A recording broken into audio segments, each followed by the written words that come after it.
Tonight's forecast is sponsored by Ashbrook Audiology, where relationships matter.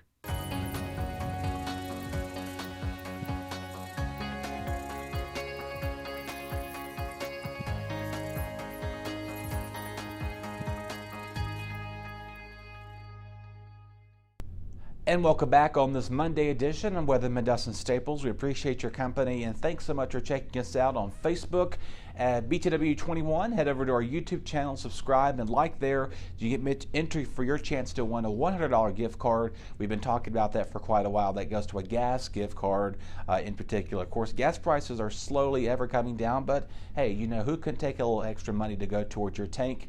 Particularly if you're like those who travel a lot and enjoy some traveling vacation across our area. So other than that, it's been pretty nice the last couple of days. It's been beginning to get a lot warmer, and summer is going to be in full swing for us as we wrap up the final few days of summer and go into the autumn equinox, which is this Thursday. So we're going to end summer on a bang and begin autumn feeling like summer. So other than that, the first full weekend of autumn is going to feel real nice. We'll talk about that here in just a few minutes. But in the meantime, though, we hope you've enjoyed your day and try to take advantage of it, because we don't get really these nice days that typically we are now in a string of weather for now starting our second week where little rainfall has occurred for us, or any rainfall. So now that we've had a dry spell in part of us, we're not significantly going to a drought, but however, though, we will be needing rain pretty soon because the longer we're in a dry period like this, then our fall foliage, as you know, we'll start showcasing that map here pretty soon to you. Our leaves they won't be as vibrant as a color. So, but again, we're feeling confident this year that it looks like we're going to be in a good year for the leaf changes. So if you're heading up to the Blue Ridge Parkway, heading maybe towards Bassett, down them little hidden gems, back towards Ferry Stone and Goose Point, and other levels of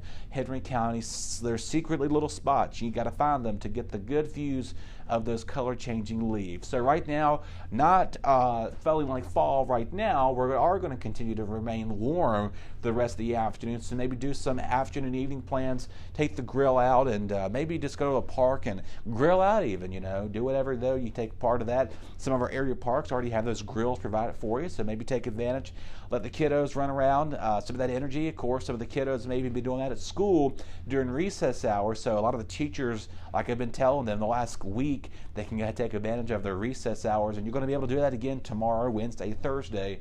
Maybe getting cooler by the weekend. We'll talk more about that though. But again, those clear skies will continue to move in and filter overnight for us as well. Our area overnight lows in some parts of our area, again, low to mid 60s across in many of our hometowns, the upper 50s out towards the mountain areas, towards Medizzadan, Woolwine, and going up 57 in Route 8, up towards Kreitz and Claudeville even too. Low to mid 60s for Ridgeway and Stewart coming in at play right there too. Something else you're going to probably also notice that we may wake up to a few areas of some patchy dense fog across some of our hometowns tomorrow. So, and that's been the theme for the last several days. You've probably been noticing that the last several mornings.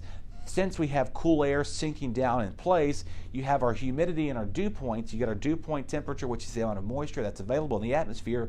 You have that correlating with our dew point. Let's say the temperature is obviously, you know, if we have a high dew point of 80 degrees, it's extremely tropical out there. But if our dew points are in the 50s and 60s at night, that 100% gives you that value of some fog to occur, and so that allows some of our water droplets, you know, the cloud cover kind of sinks down in air for you to give you that densely looking fog view for those traveling around the mountaintop.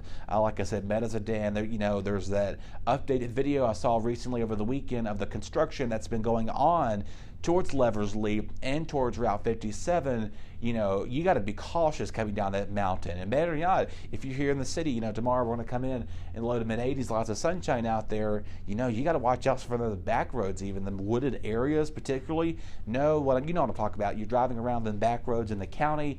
You got to be very careful, because if there's a lake or a stream or some type of creek nearby, a lot of times you're going to have water, you're going to have valley deep fog that forms in those neck of the woods. So just keep that in mind as you're traveling. Leave yourself some extra time, but also give enough a few feet of your cars in front of you so you have an extra enough space. We tell you about this during the winter, particularly, you know, when you're driving on snow. Obviously, reduce the amount of reduce your speed slowly but safely. Also remember to keep enough distance between you and the car ahead of you.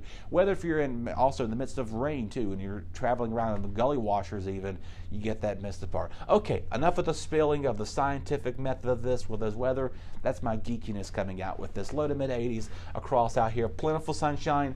Just remember the UV rays are going to be pretty high this week, so remember to have that sunblock and or some form of sunscreen with you on standby, as well as a hat.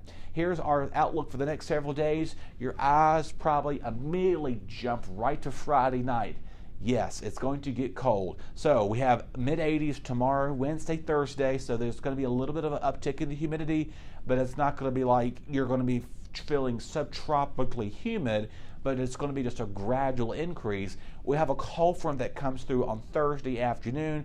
That it will allow our temperatures to drop drastically, as you see, from 87 down to almost 71. So that's almost like a 20-degree drop, a 17-degree drop in temperatures from our highs on Wednesday to Friday with lots of sunshine. Our lows are in the 40s. So that's why there's a 20% chance of a cold front coming through. Again, I'm not expecting any widespread showers with this front. It's going to be more so of a dry front, but you may get a few sprinkles here and there. Other than that, nothing to be complaining about. Saturday morning is going to be feeling crisp and cold out there, so if you're doing any activities this weekend, low to mid 70s, gorgeous weather, it does appear will be in store for us, so take advantage of that too. Moving on now, let's talk about the tropics here, and we'll end out in this on this note right now. Do know we have our fifth name of the storm, A, B, C, D, E, F. Our sixth name, Fiona, had to make sure I know what I'm doing the alphabet here, became a topic over the weekend because parts of the Dominican Republic and Puerto Rico were 100% without electricity, and they are still dealing with power outages right now. Number of tropical storm warnings, high surf warnings and watches and wind alerts issued for the Caribbean islands. So even this storm is projected to become a major hurricane. You kind of see here, you can't see I'm blocking it here for you, but again, a major hurricane. It consists of winds of 110 miles per hour, and then it's likely to become that by Wednesday. Right now it's moving at the northwest about 10 to 15 miles an hour with sustained winds about 85 to 90 at this moment in time. And of course, it is going to continue to stay out of the U.S. soil, so that is some good news there. And but other than that, our friend and our meteorologist Hector Manuel, as you know, I showcased some of his work before. He's going to be helping us out with some photos later on in the week from the damage. Of course, he did tell me he was okay outside of Puerto Rico, so thank goodness he was pretty safe and sound during this time frame when it impacted. But again, a lot of devastation down this way. Just as a tropical storm, and it's soon to be a major hurricane by the middle of the week. And you see here, it's going to go out to sea and run into much cooler water and dissipate down to a tropical depression. There's also, what you don't see on this map, another storm that's developing out right here. We'll see how that gets organized. And so far, the U.S. has been lucked out on any hurricanes and tropical storm impacts for us as well. So if you're doing any traveling plans, or if you know folks going down to the Bahamas or the Caribbean islands, just let them know that they may experience some high rip currents, and of course some very, as they say, the sea gets angry when these storms are moving through. So we'll keep you updated on Hurricane Fiona, and again, we'll be take a look at some of our videos and photos from our friend, inspiring meteorologist Hector Manuel. He's going to be helping us out this week with some photos and videos. Of course, once he gets stabled to get some internet access down there, he'll be sure to send those our way. Once we get them, we will showcase them on air for you. Y'all take care. Y'all have a wonderful week. Enjoy yourselves out there. Lots of sunshine for us. Nothing to be complaining about, with nothing but plentiful dry air in place. But again, for Friday Night Football, you're going to want to bundle up, as our lows will be dropping to the low 50s and upper 40s. We'll talk again on Tuesday. Your BTW21 weather forecast is sponsored by Zentmeyer Chiropractic.